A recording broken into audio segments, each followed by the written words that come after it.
se aprovechan para hacer un diagnóstico y por lo tanto un tratamiento. Si seguimos viendo nuestra exploración, la exploración habíamos dicho que tenemos que tener cuidado en el paciente de examinar fuera de una buena estenosis.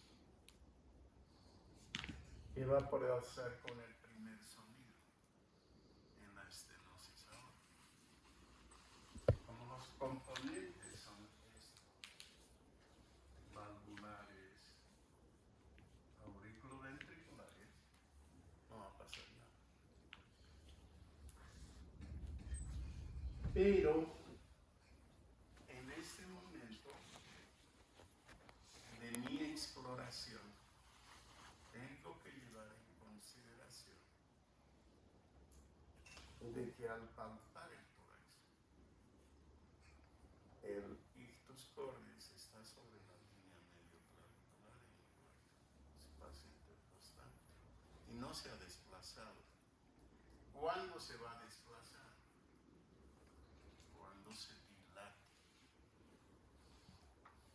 Cuando se dilate por vencimiento extremo, vamos a tener un choque de la punta visible y algunas veces también palpable hacia la izquierda. Cuanto más a la izquierda esté, mayor dilatación tendrá ese corazón. ¿Qué más puedo yo seguir analizando en el tórax en general?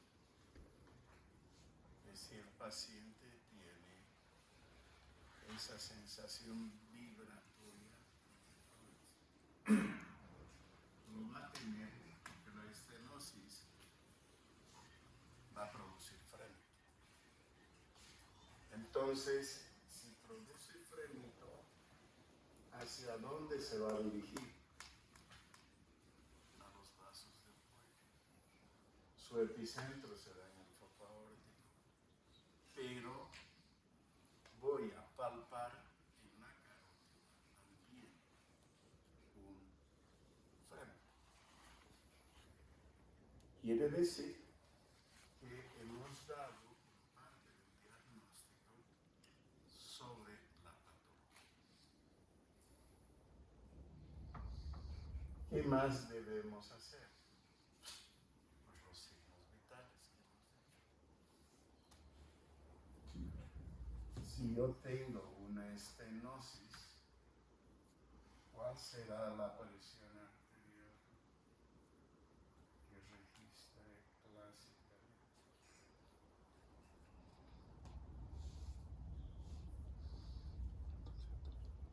A mí me sé. Ya les he dicho, me pagan para escuchar. 170. Así, al punto igual. 60 de quién sería y 100 de quién sería. Suelo tener dos presiones, una sistólica y diastólica. Me imagino que se habrán pasado aunque sea en horario nocturno. Entonces, normalmente me han dicho que es 128. A 120 no voy a llegar porque tengo una estenosis. 180. Entonces mi presión va a ser 90, por ejemplo. Y la diastólica va a ser 80. ¿Esto es convergente o divergente? Por lo tanto, tengo una presión arterial convergente. Esta onda de percusión, cuando sale la sangre por aquí, va a estar más baja. Entonces, ¿cómo va a ser mi pulso?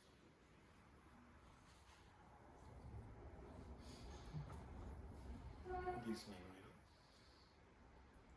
poco amplio, puede ser regular.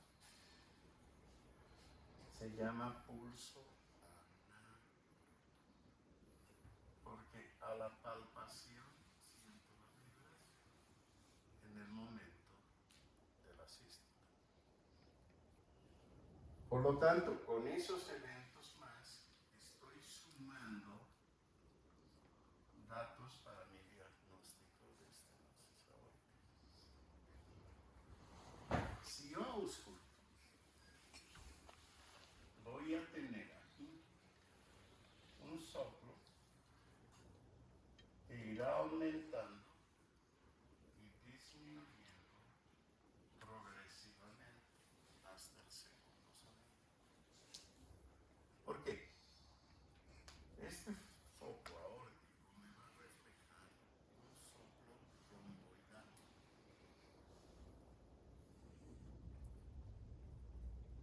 Porque esta estrechez, al contraerse la parte isocoronédrica, no me produce palpitación. Pero inmediatamente después, cuando tenga que salir plenamente, se encuentra con el obstáculo y el soplo alcanza su máximo nivel en la mitad de la sexta. Por eso también va a decrecer y me va a formar ese soplo romboidal que es rudo. ¿De qué intensidad? Si tiene frente.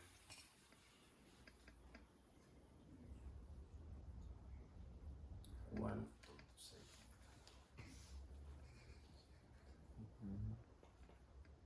si tiene frente?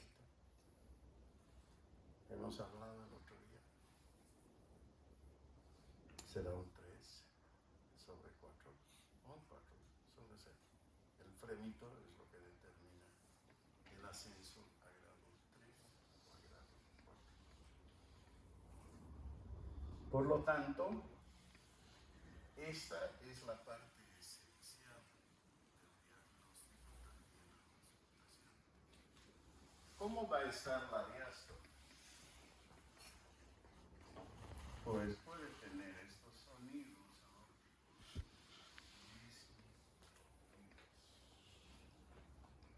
¿Sí? Más o menos las mismas causas pueden darnos insuficiencia aórtica. Pero el fenómeno aquí es diferente. Esta válvula no cierra bien.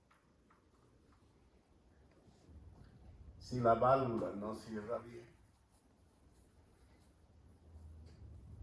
vamos a tener una regurgitación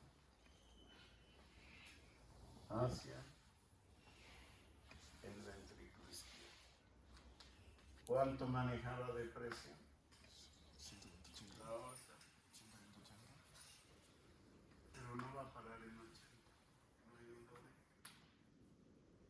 Esto no existe. Si se abre esto, ¿a cuánto va a caer?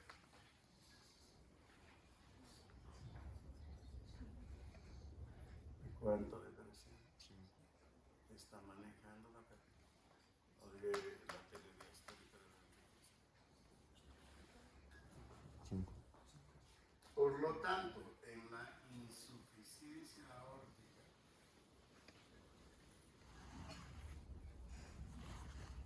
¿cuánto va a ser mi presión arterial?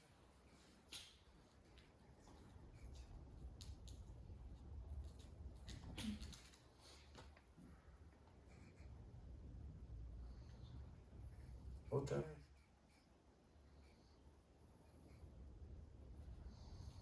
¿Va a ser 120? Ser más. Entonces. Vamos a decir 150.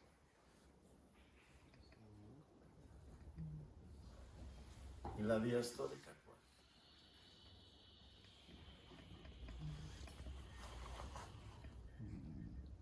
Anímense. 40, 50. Está en 5. Su presión está llenándose de sangre en la diástole y va a ir aumentando, ¿cierto? El ingreso del ventrículo izquierdo. Y estos volúmenes van a ir aumentando y van a hacer con que haya más presión. Pero puede ser 150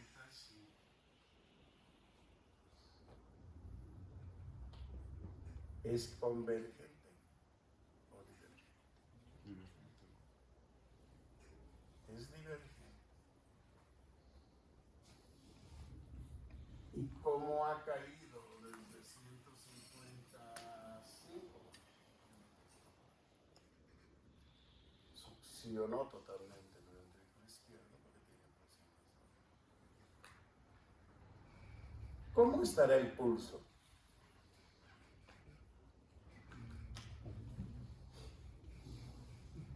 Y ahora, ¿cómo estará?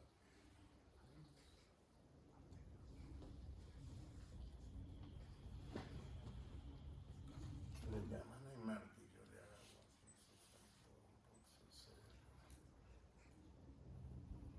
Palpo. Y realmente es un golpe de mi mano. Entonces, debido a que nosotros tenemos esta diferencia de presión tan grande, el individuo, si tiene esa insuficiencia, va a tener el signo de Musset. Es golpear la cabeza hacia adelante. Si le veo la úvula, va a latir. Si les veo los lechos unguiales al paciente, es una danza. Si agarro el fonendoscopio, una índole, voy a estar reflejando a la auscultación un pistol shot que decía. Es un pistoletazo. Un sonido que es inolvidable, enérgico, agudo, importante como disparo de revólver. Como necesitan tarea para la casa, van a estudiar cada uno de estos signos. Es la única forma que yo tengo de invitarlos a decir el porqué. Y esto se pasaron en trabajo, una época ya bastante pasada, pero examinaban bien a sus pacientes. Las causas parecidas. La fisiopatología es diferente. Entonces, ¿qué más yo debo tener cuidados en la exploración? Si oxigena bien, si no oxigena, si tiene disnea, qué grado de disnea, porque podemos tener también, como en el caso anterior, incremento en la aurícula izquierda de la presión y en el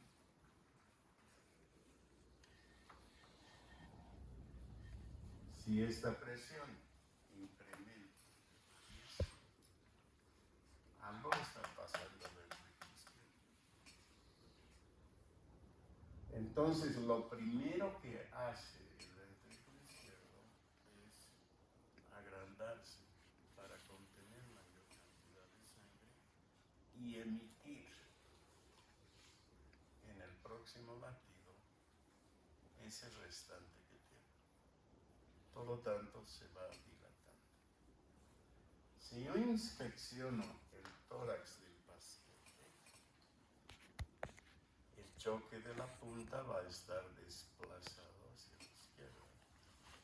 Cuanto más a la izquierda esté, más grave va a ser. ¿Sí? Y voy a la auscultación. El primer sonido, ¿cómo va a estar?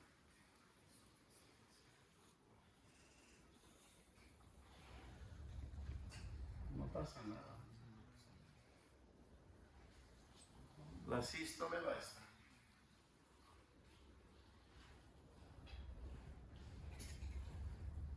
Componentes aórtico pulmonar. Esta sístole va a estar porque el evento de expulsión es normal. Pero ¿qué va a pasar en la diástole? Va a tener un soplo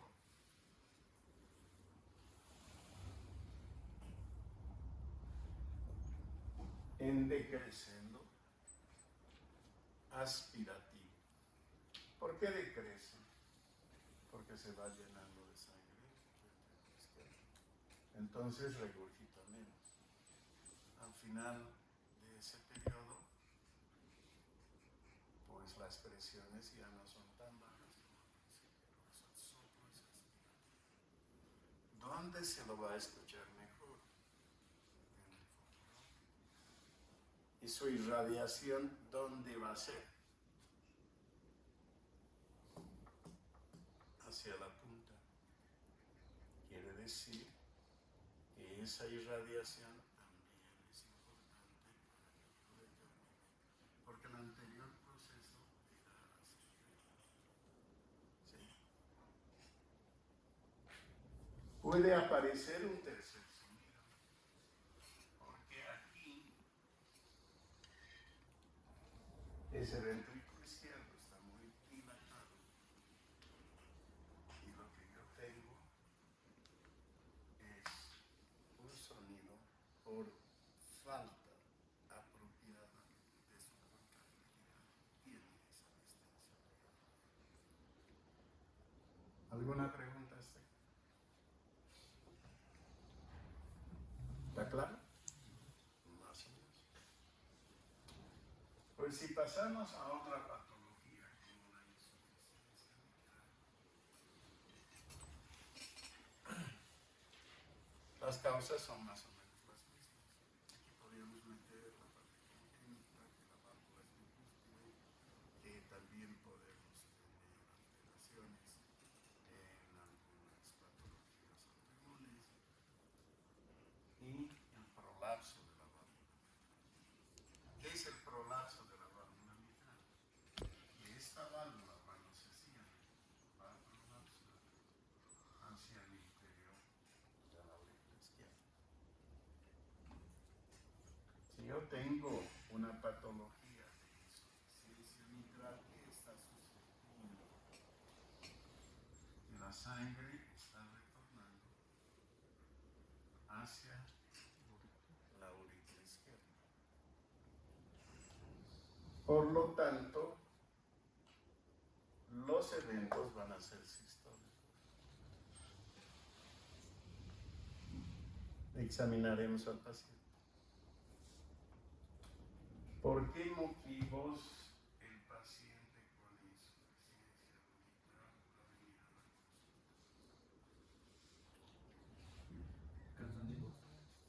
consulta? Disnea, porque va a aumentar todo ese sistema izquierdo. Otra cosa.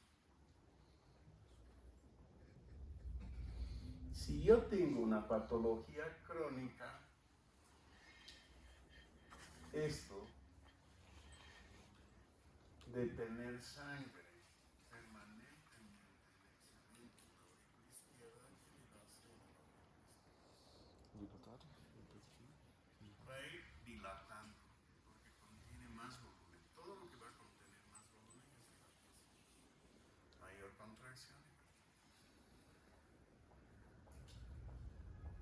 ¿Qué puede producirle a la aurícula izquierda? ¿De qué?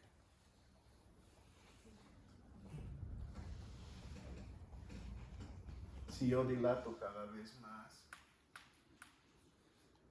el sistema de conducción ya no va a ser el mismo, va a ser patología. Por lo tanto, va a tener una fibrilación auricular. Se va a mover como gelatina 300 latidos por minuto. Y eso nos va a reflejar no tiene la onda P. ¿Para qué servía la onda P? Para aportar 20% de la respuesta cardíaca. Esto se ha ido dilatando. ¿Qué sintomatología le va a dar al paciente fuera de la disnea?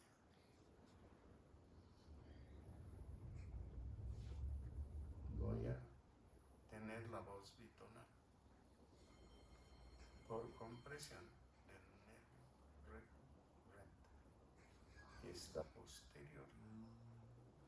Allá por el esófago. ¿Se acuerdan de anatomía? ¿O es otra cosa que han pasado? ¿Y qué más pasa por detrás? En el esófago. ¿Y qué sintomatología relacionada a la insuficiencia aórtica vamos a tener en la aorta por crecimiento importante?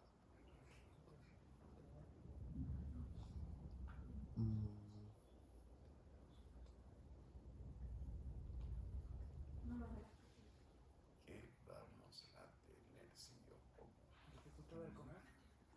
¿Qué se llama eso en castellano? Disfagia. Médico. Disfagia. Disfagia, dependiendo de la gravedad. Entonces son síntomas que los tengo que llevar en consideración. Que además del aumento y el incremento de la presión capilar, de la disnea, etc. Pero puede haber una complicación de esta gran dilatación de la aurícula izquierda. ¿Cuál puede ser? Porque tengo fibrilación auricular.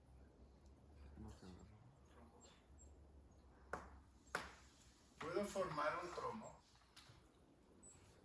un coagulete. Y esto,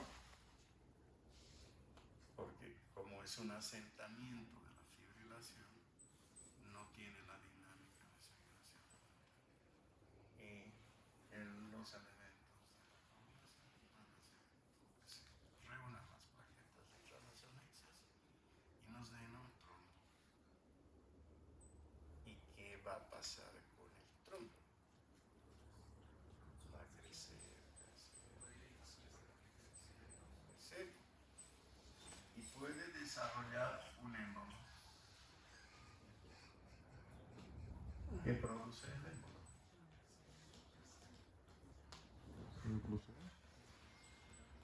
¿Cómo? ¿Qué produce el émbolo?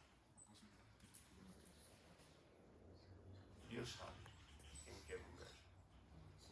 Pero si pasa la muerte, ¿qué tienes para arriba?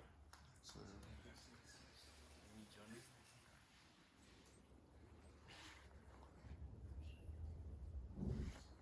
¿Sí? Trombosis mesentérica. Y así por delante. Entonces es una complicación. Adelantando un poco un tratamiento para la fibrilación auricular. Es interesante. Es desfibrilar al paciente si el caso es agudo. Choque eléctrico. Lo reviertes a ritmo sinusal, pero no en esta carrera. ¿Por qué riesgo?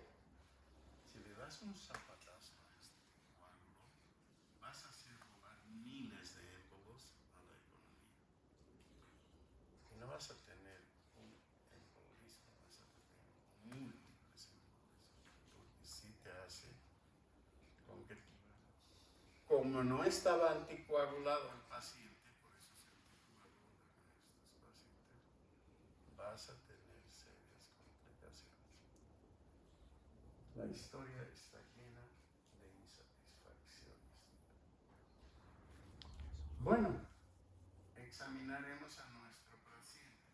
¿Cómo va a estar la presión arterial en esa insuficiencia?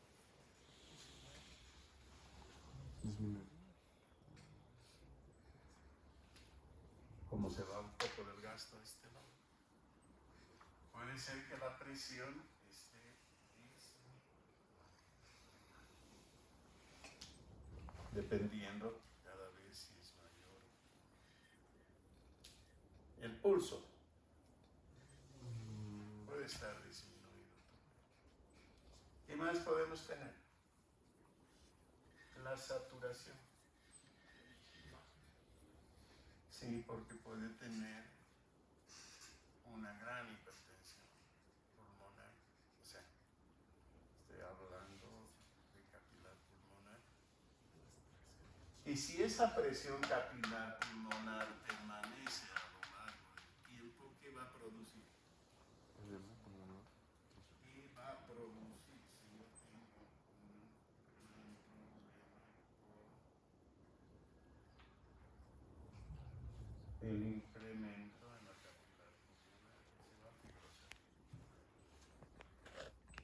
esa situación va a ocasionar una hipertensión pulmonar. Y si yo tengo hipertensión pulmonar, ¿qué le va a pasar al paciente? Todo se va a trasladar al lado derecho. Va a tener presión venosa central elevada, lo que hemos visto. Entonces, a la exploración en la insuficiencia mitral, el primer sonido, ¿cómo puede ser? Quizás disminuido por el correspondiente de la válvula mitral. Y a continuación, ¿qué se tiene? Un soplo holo sistólico.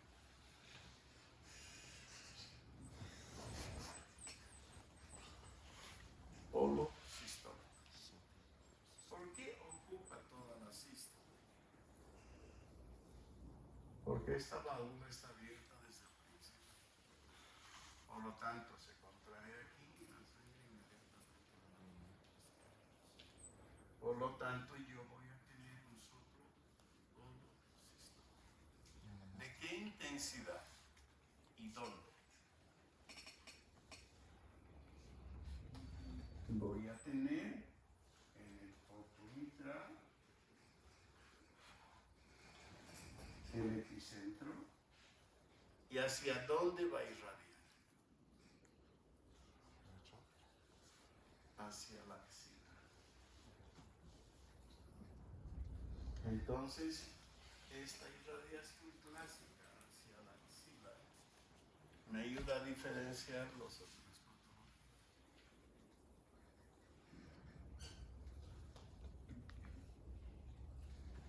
¿Qué pasará si al revés yo ahora tengo un flujo que no permite salir correctamente de la aurícula izquierda? Porque tengo esta válvula estenosada. ¿Qué síntomas llevarían al paciente a la consulta? Lo mismo que nos pasaba anteriormente: aumento de la presión capilar pulmonar, etcétera, etcétera, disnea, malestar general, y así sucesivamente, graduación, grado funcional del paciente de acuerdo con la disnea. ¿Qué ha sucedido? Pues si yo tengo una estenosis, la sangre no llega correctamente aquí y no voy a expulsar un adecuado volumen. Entonces, en la estenosis yo puedo tener una presión arterial más baja que lo habitual. ¿Cómo está el pulso? También disminuido y más fino. Porque el gasto cardíaco no se completa a la totalidad, ni es el mismo. ¿Cómo estará el primer sonido? Es característica de esta patología. ¿Alguien sabe? Tenemos los sonidos cardíacos, ¿se acuerdan?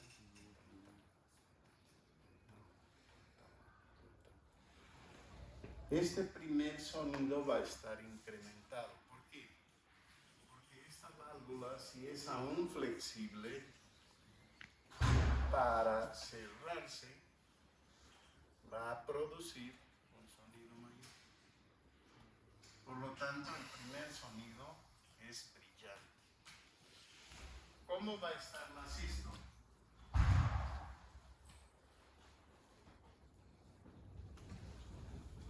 La sístole va a estar limpia, porque el levantó más bien está ocupando problemas en la diástole.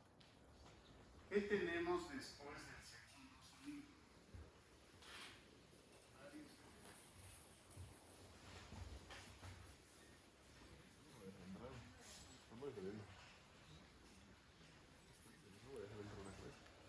Varios eventos. Primero, después del segundo sonido, tenemos un chasquido de apertura de la válvula mitral. Para abrirse es el mismo fenómeno que para cerrarse, que produce un sonido. Entonces se abre con dificultad y tenemos un sonido que es el chasquido de apertura de la válvula. Y como esta sangre tiene que llenar llenado rápido, suave, se va a producir un soplo que es el retumbo diastólico. Si hay onda P, vamos a tener un refuerzo presistólico que va a dar soplo también, pero es un soplo presistólico. Por lo tanto, la exploración es típica con irradiación hacia la base. ¿Tienen dudas hasta aquí? ¿No? ¿Han aprendido algo? Sí, no, ya. ¿No más? ¿En qué le estamos fallando?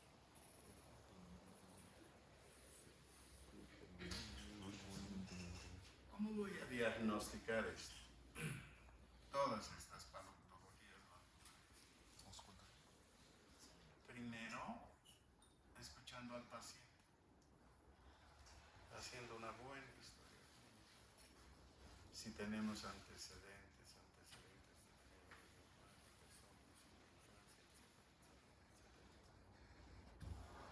y el grado funcional, que es importante. ¿Tienes disnea? ¿Qué grado?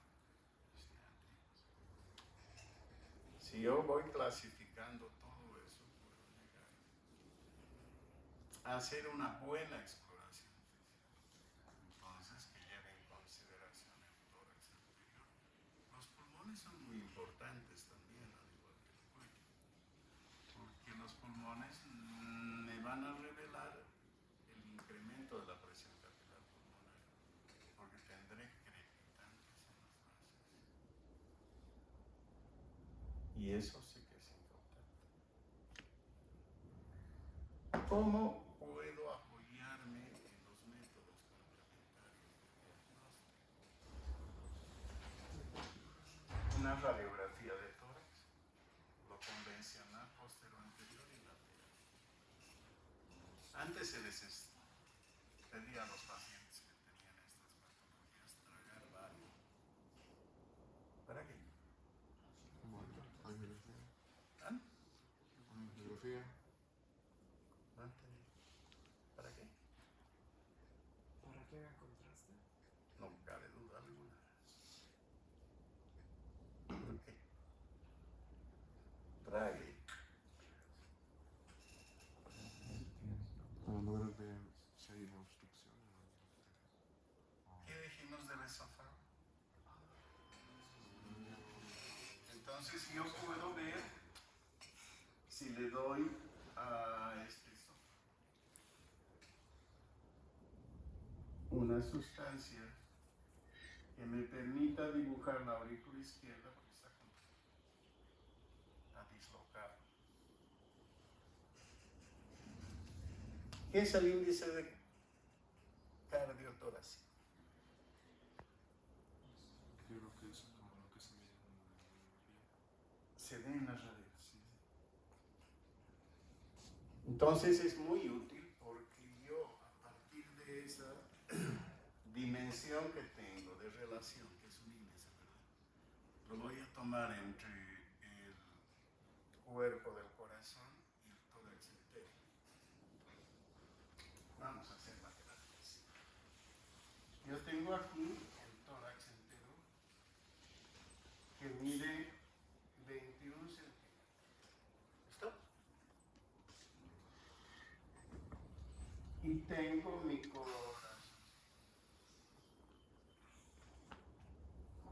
que mide 7. ¿Cuánto es el índice de masa?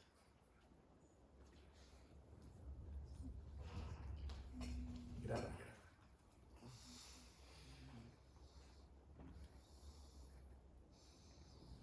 No hay problema que tenemos.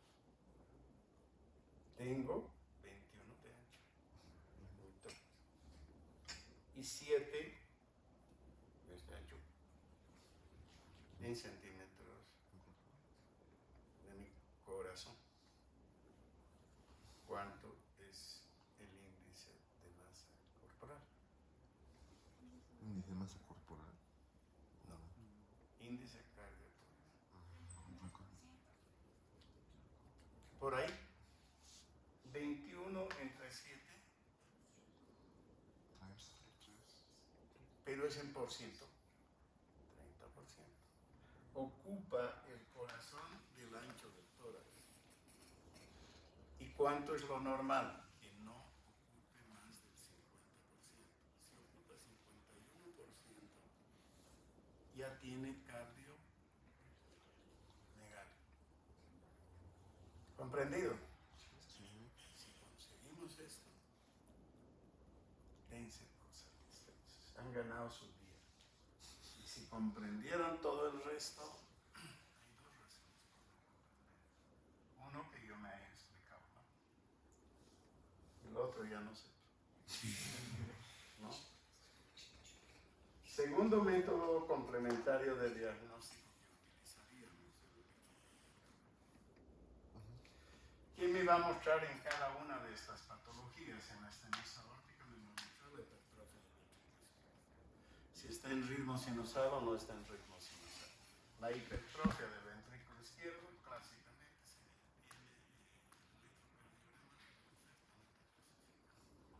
viene leve, mayor.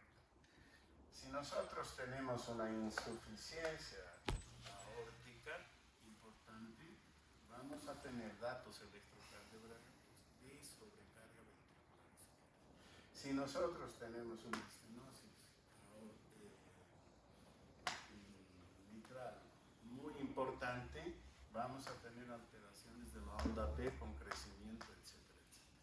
Y lo mismo en la insuficiencia. Quiere decir que la electrocardiografía, además de mostrarme el ritmo, me va a ayudar a comprender más correctamente. Por sí solo el electrocardiograma no diagnostica nada, es complementario. Tercer sistema a ser utilizado es la ecocardiografía. Habíamos dicho que es uno de los mejores sistemas porque me va a permitir, en primer lugar, saber el tamaño de las cavidades.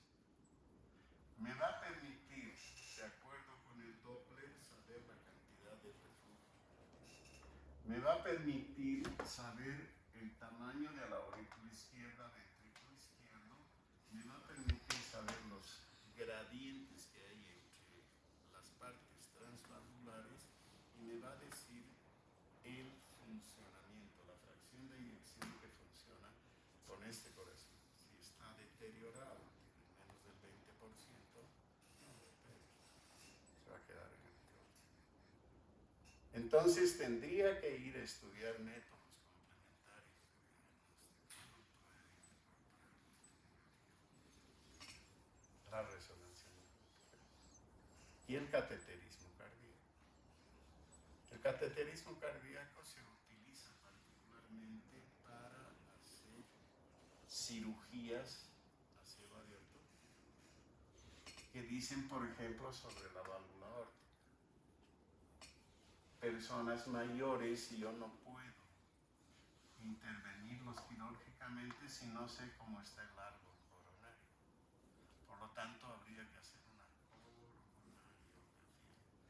No es poco frecuente ver que las coronarias de una persona mayor de 60 años estén deterioradas y necesitará un stent antes del reemplazo valvular. ¿Cómo se soluciona el estado valvular de cada una de estas? ¿Con qué? ¿Un reemplazo? Con cirugía. Con cirugía, por ejemplo, aórtica. Por vía mínimamente cruel, que es sustituir la válvula por vía del catéter. E implantas la válvula en el mismo anillo porque tienes la medida en la ecocardiografía lo que haces es colocar una nueva válvula en ese lugar.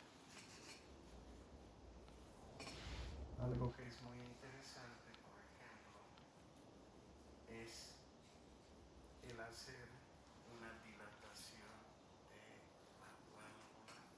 Se puede hacer de varias válvulas, pero la stenospitra se utiliza un balón de Inouye, que se dice. Este se mete por el lado derecho y se hace una introducción transeptal de dicha válvula que va a ser localizada aquí en el ventrículo izquierdo con este camino, y lo que haces es que el balón parece un juego de arena. Cuando lo introduces es liso, pero esto tiene un dispositivo que primero insuflas la parte de abajo. Insuflando la parte de abajo, anclas el balón en esa válvula. En segundo lugar, lo que vas a hacer es insuflar la parte de arriba. Una vez